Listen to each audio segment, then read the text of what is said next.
Some things never cease to amaze me: sunrises, hitting a golf ball straight, and the overwhelming ignorance of the common person. Here's a thought: use Form Bs to determine classification. This, in fact, is competitive balance. Season 8 of Sun Coaches Podcast, where not everyone is funny or tells funny stories, but everyone has a story.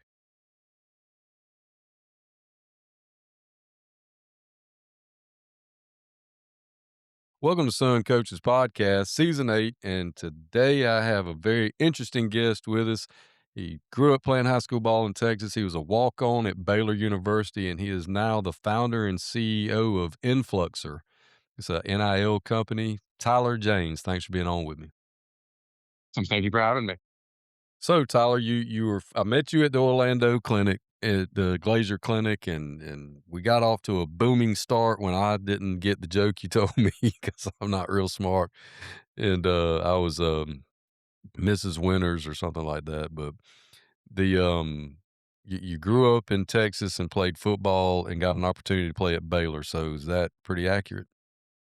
That is correct. It's funny about that is I was actually recruited to Baylor originally for baseball at the time. I was a kid that came from a small town in Texas that played all the different sports, track, football, basketball, baseball, and baseball ended up being my strongest sport at the time, but I had such a large passion for football. So I went to a small high school, Gatesville High School in Texas, about 45 minutes west of Waco, and um, joined the baseball team after my high school career. And after the first year of baseball, really decided that baseball just wasn't for me.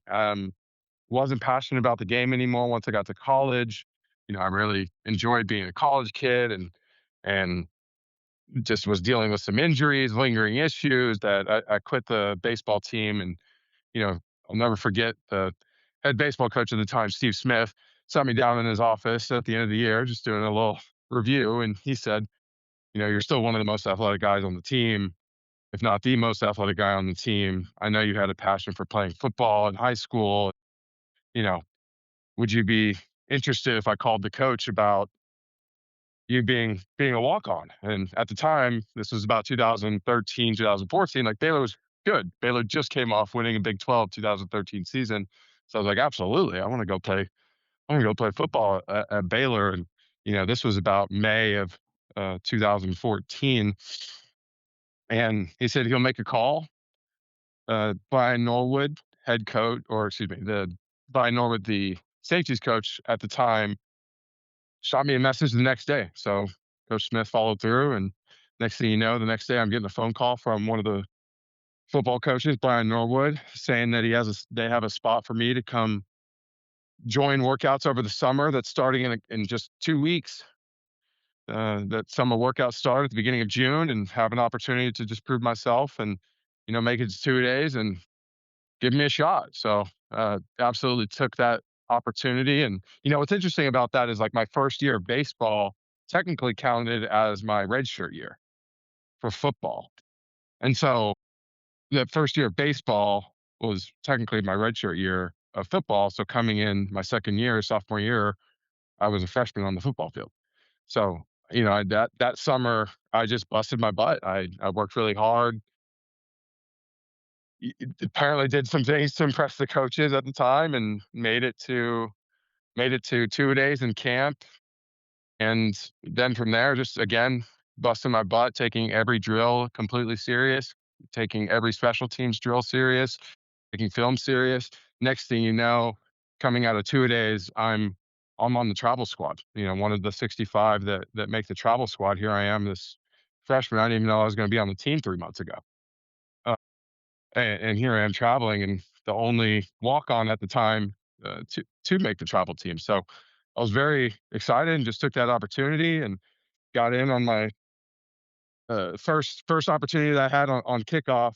I went down and made the tackle, and the rest was kind of history after that. As far as being a travel squad guy, all the coaches were uh, ecstatic for me, and I traveled the rest of the year and started on special teams the rest of the year. And after my second year, I earned a scholarship and then played another 2 more years, on scholarship at Baylor. So had a world class experience. Won a Big 12.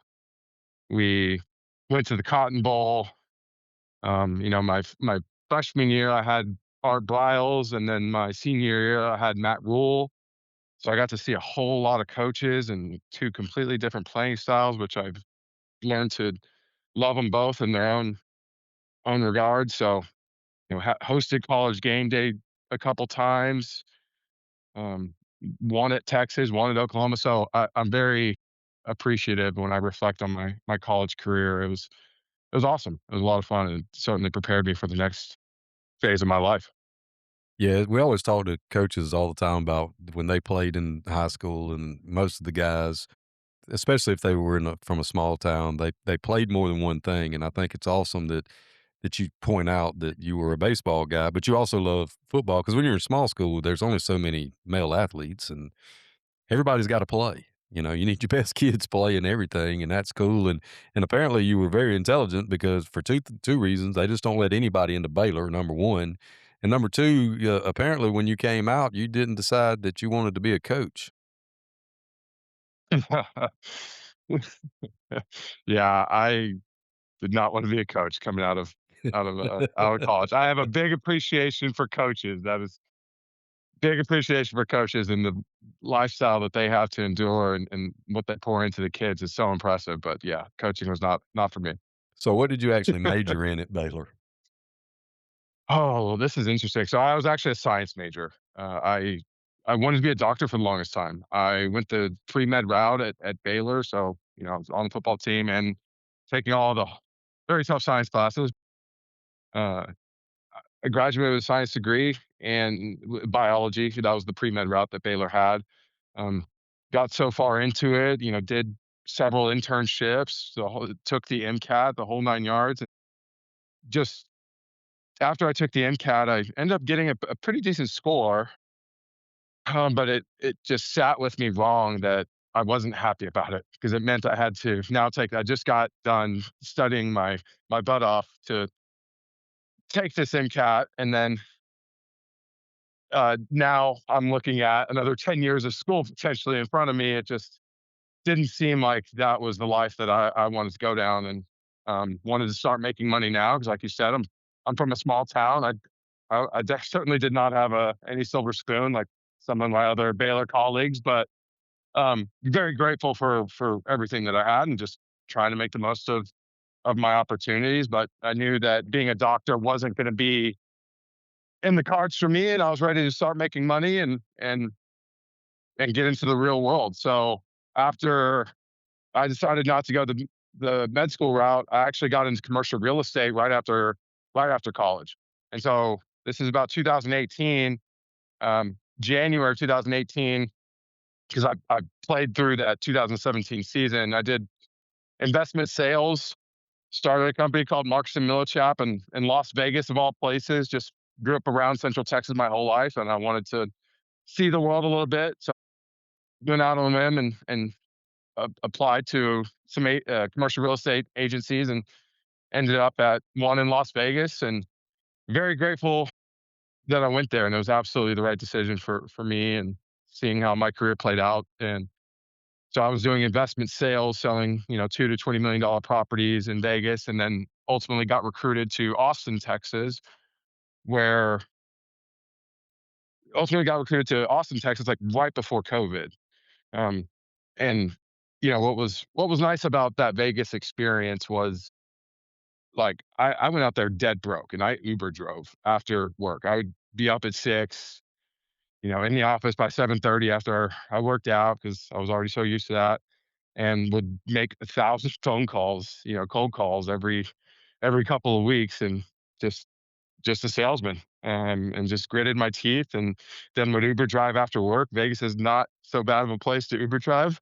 Lots of good tips, lots of funny stories, which can be for another time. But did that for about 6 months until I finally made my first paycheck in real estate, and then that's when I quit Uber driving. So 6 months out of college, I was, still Uber driving, and then um, fast forward to just started landing some deals in real estate.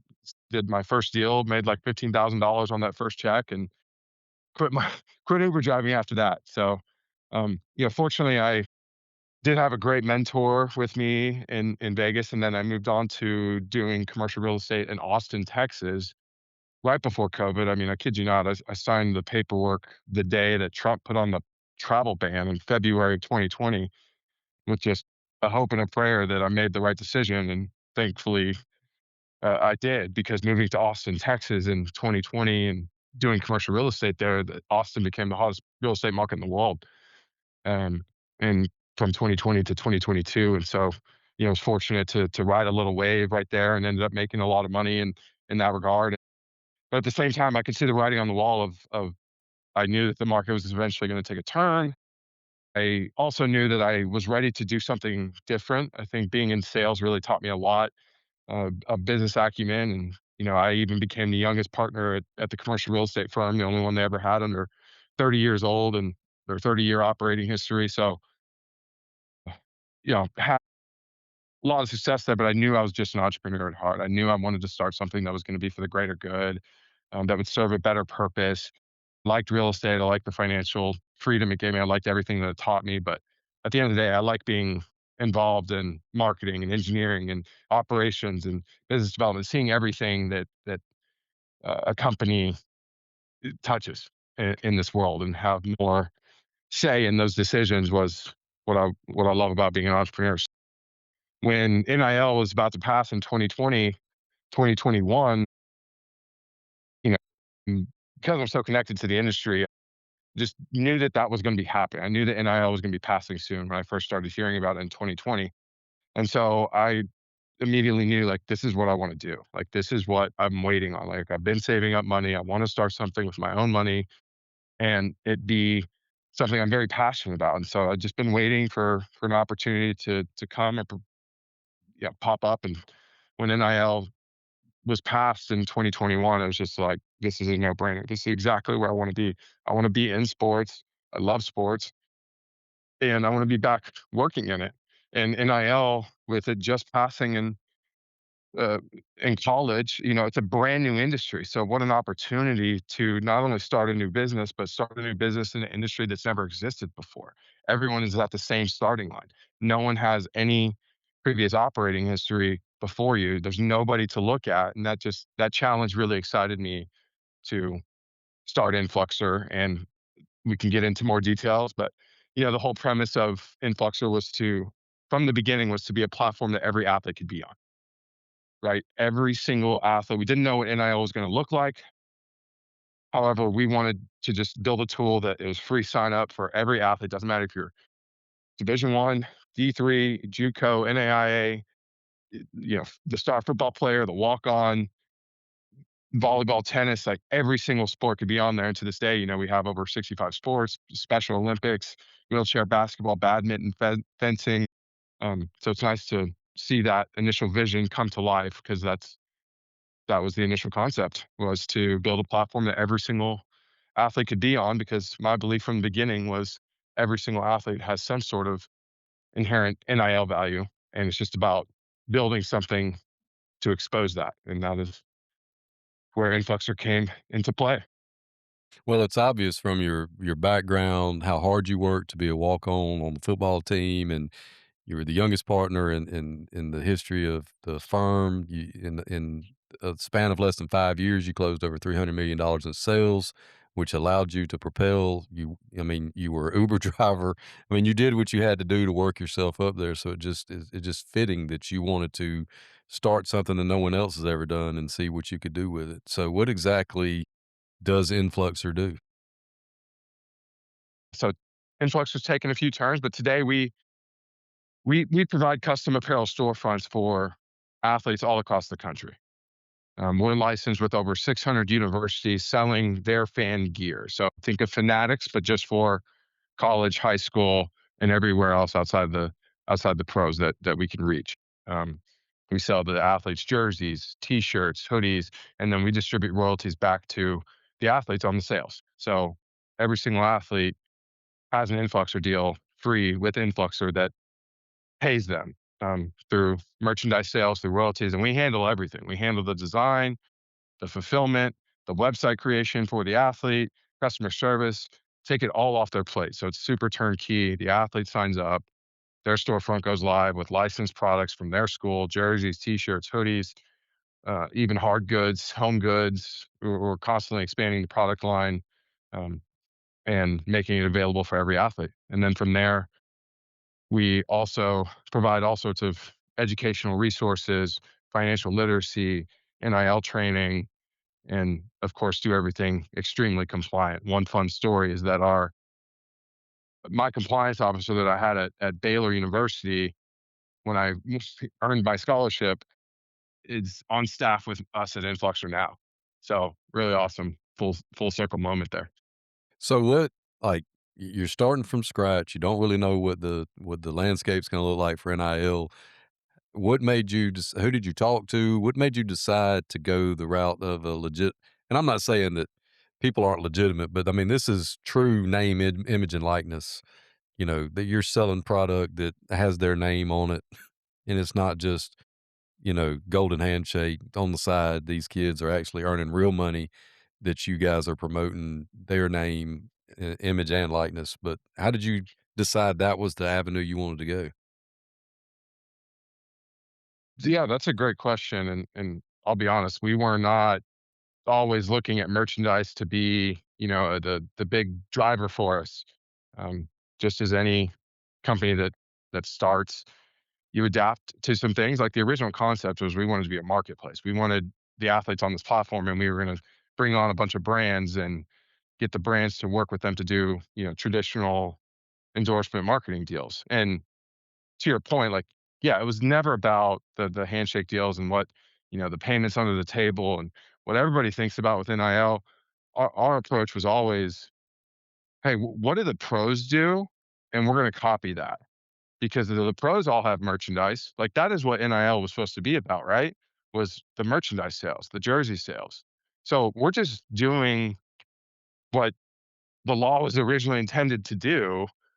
And the same with like the endorsement deals. Like, okay, the pros. You see Patrick Mahomes on TV with State Farm. Like, okay, college athletes can now do these types of deals. So it was to us, it was always about the actual commercialization of it, as opposed to the handshake deals and the pay for play that originally came out. Uh, and as far as like who we talk to is just so it's just a large amount of people that I know in the industry and picking multiple people's brains.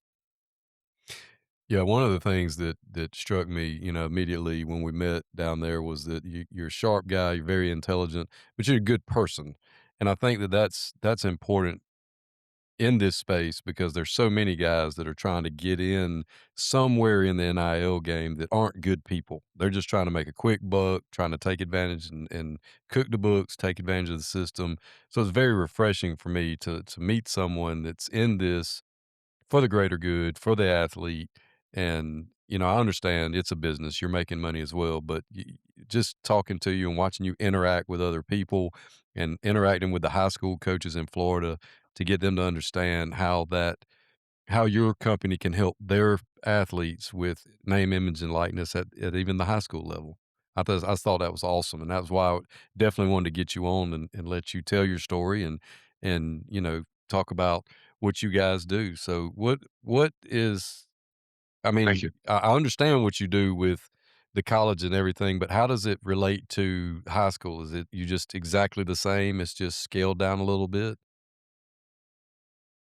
Yeah, really, it business wise and how the money flows is the exact same. Um, However, high school just has a little bit more compliance to it, which the thing about us is we're always going to be extremely diligent. And so there's a little bit more of a paperwork process to go through at the high school level. But at the end of the day, we're influencers the ones that are sorting through that and doing all the hard work. But and so at the end of the day, works the exact same for the schools and the athletes. The athletes can go on and create a the high school athletes can go on and create a free account, and sign up for merchandise so long as we have the approval from the school. And so and that's the exact same way it works out at the college level. We have to get licensed with the school, and then the player gives us the rights to use their NIL for merchandise. and then we distribute the royalties to the school and to the high school athletes. And so, and we think, because we're just starting this, and what's interesting about us entering high school is it only makes sense for Influxer to be the ones to do it because Influxer was the first company to work with schools outside the Power Five when NIL originally passed.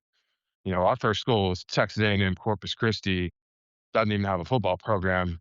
Took a chance on us after we had been really trying to get stuff going, and very grateful for them and taking a chance on us and proving, oh, NIL really is for all. They did it, and then their softball team, and then the network effect, and more schools want to get on board, and then we're just seeing success at D3 programs. And we're like, this really is for everybody, and so we believe in that even more so at the high school level, because one, every single high school, just like every single college, wants and needs more revenue, and that's what these merchandise sales do online. Is it drives more revenue for the high schools so they can afford new stuff, they can get equipment, and then the players are also making money from this and learning about how NIL works before they get to the collegiate level.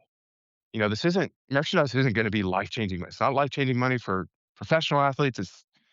It's just it's a part of your personal brand that is checking a box that gives you something to talk about, to promote, and to use to get you more brand deals, more experience, and understand how deals work. And so that's what's really exciting about what we do is like we're preparing these athletes at the high school level in a compliant way of what NIL is supposed to be. So when they get to college, they're going to be a step ahead than the others that are just now trying to navigate NIL as a part of their personal brand and growth. So you know it's it's going to be awesome to see. It's brand new, obviously untested. We're going full force into high school, so we're excited for it. Well, I noticed on the website that your company's tiered into 3, well, 4 sections if you count you and the president, but what exactly does your business development team do for you guys? Yeah, so we have I was just gonna two. walk through the whole like, your whole company, like, what do they do? Because people that are curious are Yeah, like, "Hey, man, I wanna see if I can work for this guy," or, what are some of the skills? totally. What are some of the things they would have to be able to do and know how to do, you know? Because I imagine the layperson sitting out there going, "Oh, they put names on shirts, they sell them." There's a whole lot more to it than that. So Right. I'll let you kind of explain the structure of, your team and how you got them and why you guys, why they do what they do. Yeah.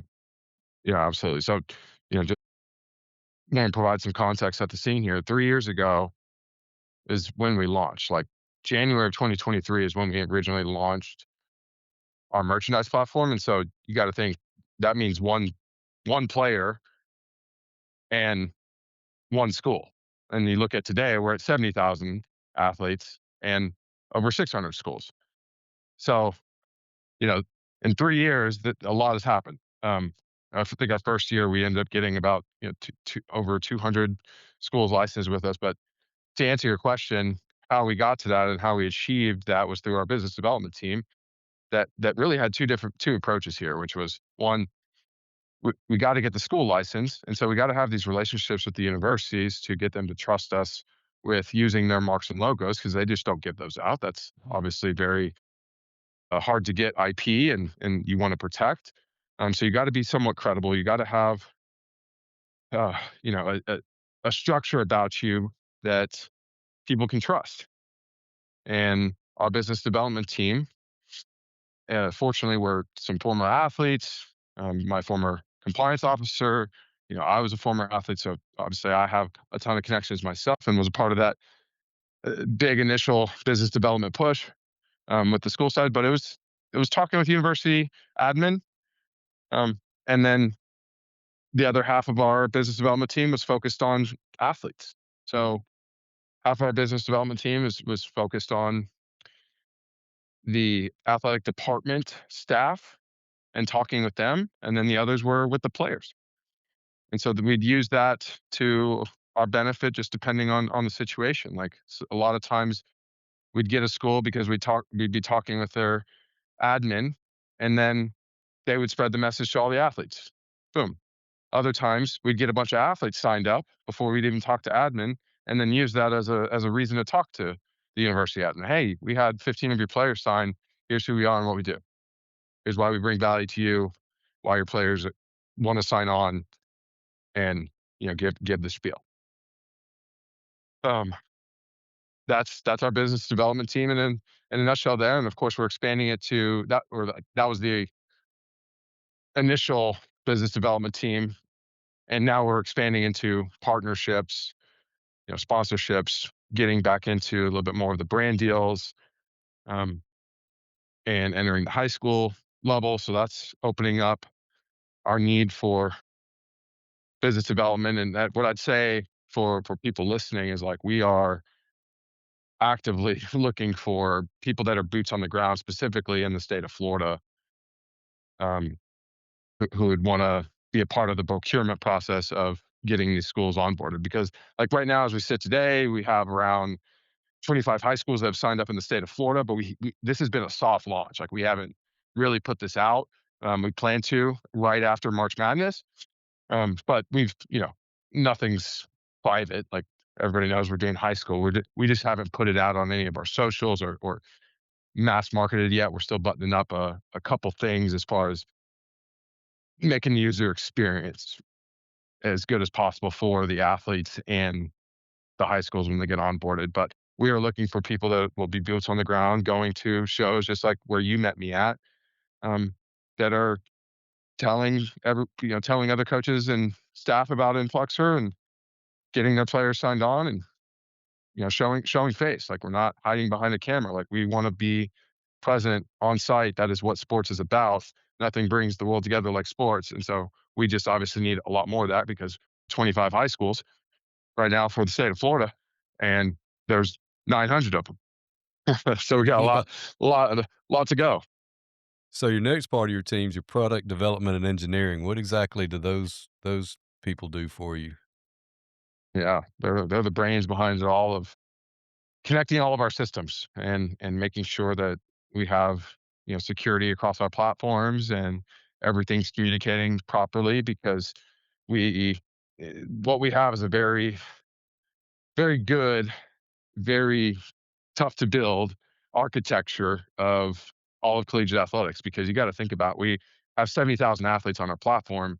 Well, transfer portal hits, now we have movement of thousands of athletes going to different schools. That means all of these player storefronts need to be adjusted, right? And so we got to have a system to where when we intake users, we know that they just transferred from Florida to LSU.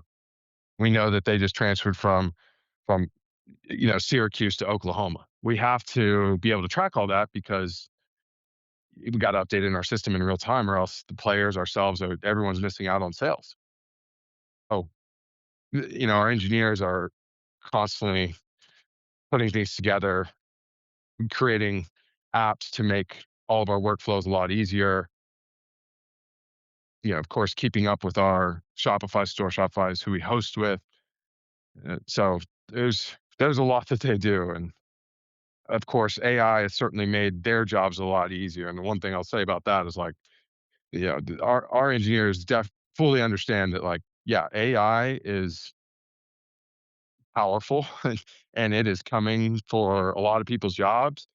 However, it's always meant to be a catalyst. Always meant to be a catalyst. And so, like, AI could not replace our people and our structure, but the goal is to obviously utilize it to where they can do more with less and automate a lot of their systems and make their work life a lot easier. So it's nice having everybody pretty bought into that and specializing in it. And our engineers help us a ton with that.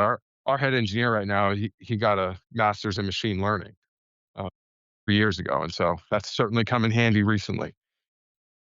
Well, that's the thing that, with the AI boom, and it's definitely a thing. I mean, I use it as a classroom teacher, and I use it as a coach, and I use it the platform I use to produce these podcasts, it has a AI feature in it that makes my job very, very easy when it comes to editing things like this, but you're in the people business, and you're Yep. still gonna need people. It doesn't matter how good AI gets, the relationships and things like that, you're still gonna need to me, your engineering and your product development group is more like the overseers of if AI were to take over, you still have to have somebody to make sure it doesn't get out of hand and doesn't lose the human touch. Yep. So your last, and certainly not least, probably not your last, but the last thing I see on the website is your merchandising team, which I'm sure is very, very important considering what you guys do. Yeah. Yeah. I'll tell you, licensing is a tough animal. It's tough to break into, and it's tough to maintain because once you get a license, that doesn't just mean you get to do whatever with their school's marks and logos. Every single design has to be approved, right? You can get the license, but then you got to submit the designs for approval. It's got to be approved for if you want on a t-shirt, you got to have a separate approval for that t-shirt. You got to have a separate approval for a hoodie. Um, and they're great. These licensing directors at these universities take their job very, very serious, which is awesome, honestly, because I hate when some schools or even brands don't take their brand standards as serious as they should, because it's important. And college, there's nothing like college brands. So, our merchandise team, to answer your question, puts together all of the designs for these schools. It built a lot of efficient processes through a lot of trial and error and scale and growth. And it's easy when you only have 5 schools. What happens when you have 50? What happens when you have 500? What happens when you're now trying to push into high school and try to get to 5,000? Uh, they they really just built a lot of operational tools of creative design. We obviously have to create a lot of automation to keep up with the demand because any given day, like we could have anywhere from 50 to upwards of 500 signups in one day. And so if each athlete has to have, and so if we have 500 athletes sign up, that's roughly 30. Each of them are getting roughly 30 products. There's 1,500 products that have to be uploaded to the site. Well, certainly that's not a manual process anymore. Um, so once the initial design is built, our system automates it to where that design can go on every single player's storefront. And so now when future players sign up, they're getting the same catalog as everybody else. And whenever we drop new designs, they automatically go to all existing players on our store, plus all the any future ones that sign up. So, that's a nice feature of like combining your merchandise with your engineering. And that's always the beautiful part about what I love so much about running a business is just like how relatable it is to sports. Of just like you have people that play these such pivotal roles, and when you get all of them starting to work together, you can just build such a beautiful product. And it's like no different than a football team. And it's all about just putting people in the right spots. Like you have a running back that does his job. You need a tight end that does their job. You need that center to do their job, and that's how it is running a business.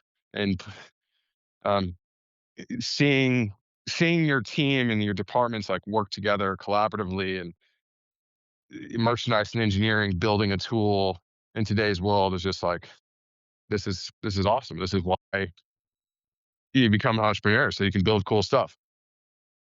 Well, it also seems too when you said, how it relates to athletics is if you're an entrepreneur, hard work does pay off, just like it does in athletics. I mean, things aren't always gonna go your way. You're gonna have losses. You're gonna get beat sometimes, but you're gonna have a lot of wins. And if you work hard and you get after it like you've done, you start to see the fruit of it, the fruit of your success or fruit of your works as you go on. So what are you thinking, in the future? I mean, I'm looking at the website and it's awesome. You can sort by college, by high school, shot by athlete, and you click on a guy and there's just or a girl, and it's their store and whatever they've got for sale on there. What do you think the end game is for Influxer? Are you gonna expand into other avenues, or is it just take it as it comes? Yeah, we want we want as many users on the platform as possible selling merchandise. We believe that what we're doing goes well beyond collegiate athletics, right? And it's we get requests now by all sorts of schools and international leagues and amateur leagues to that want to have these apparel storefronts because they generate revenue for that program and generate revenue for the athletes. So, AAU teams certainly come into play, cheerleading organizations, having conversations with all of these groups right now because it's yeah, this isn't just for college athletes and NIL isn't just for college athletes. It's now high school. It's now entering everywhere and we've built a tool that makes it as seamless as possible. Everybody wants merchandise. Everybody wants to be able to benefit from the personal branding that merchandise brings, and of course the revenue, and being able to give something to your fans and family and supporters that is specific to you is exactly what makes Fanatics so successful, um, and the sports industry so successful with merchandise. So yeah, we found a perfect niche in the market and believe that NIL's for all. Well, it obviously hasn't happened yet, but how awesome is it gonna be when you have your first kid that signed with your company as a high school kid and then got to play at the next level, and you just move up with them, or they move up with you. I mean, however you wanna look at it. I mean, that seems like that'd be pretty cool. Oh Watch my them grow like that. That's gonna be cool when that happens. and I'm already starting to feel the effects of that just from the collegiate level. But you're right, yeah, I've seen them from high school all the way through college. I mean, that could be a 10-year journey and then into the pros. So, and what's exciting now is, yeah, like I said, from the college level to the pro level, seeing some of our athletes that have signed on with us that, Efton Chisholm from Eastern Washington was on the Patriots this year, made the squad, undrafted free agent, one of our probably first 200 athletes, played in the Super Bowl. Ricky Pearsall, who was a receiver at Florida, went first round. I mean, we've had first rounders in every single sport, women's basketball, men's basketball, and they historically could do. They've only been rookies and haven't been as big of a name, but um, now that they're entering sophomore season or getting into more veteran years of the pros, it's like, wow, these guys were on our platform. These guys and girls were on our platform. In the Olympics, we had several Olympians. There's it's just really cool to see these athletes and know that they signed up for this platform and have gone on to the professional level, and knowing that I was a part of their journey for now. We're not doing sports or pros at the moment. Um, that market is plenty competitive and saturated at the moment. I think the high school market for us is obviously a lot more wide open. But yeah, it's awesome seeing our athletes make go to the next level and find success. It's awesome. Yeah, I imagine that would be pretty cool. And so, what are some things that you would say to anyone? I was going to say young person, but anyone interested in taking a gamble, throwing it out there, having an idea, running with it, being an entrepreneur. I mean, obviously, you have a certain background and a certain level of intelligence, and you're able to, you're degreed and all this other stuff, and you were capable of going to medical school. But you surrounded yourself with good people, and you take calculated risk, I imagine. What are some things you would encourage others to do, or advice you would give them if they had an idea of any kind of business that they wanted to start? Yeah, this is such a good question, and this my answer would have been completely different 6 months ago or a year ago even. But just recently told somebody this too. But my advice to any starting entrepreneur right now, or anybody with an idea, is to don't worry about funding. Don't worry about anything other than creating the product, creating whatever your idea is, and trying to run it by yourself without needing anybody else. And you can do that with AI now. And that's what I would strongly recommend anybody do is, like, if you have an idea, like, do it on your own. Understand every aspect of it. There is no reason, if you feel that you are ready to start a business, you need to learn every single aspect. You need to learn how to vibe code with AI. You need to understand marketing. You need to understand meta. You need to understand uh, business development. And so, like, you need to know all of the compartments of what a future company looks like. So when you're ready to hire somebody, when you've built your product, you run everything, and you're ready to hire somebody, you can teach them a lot better.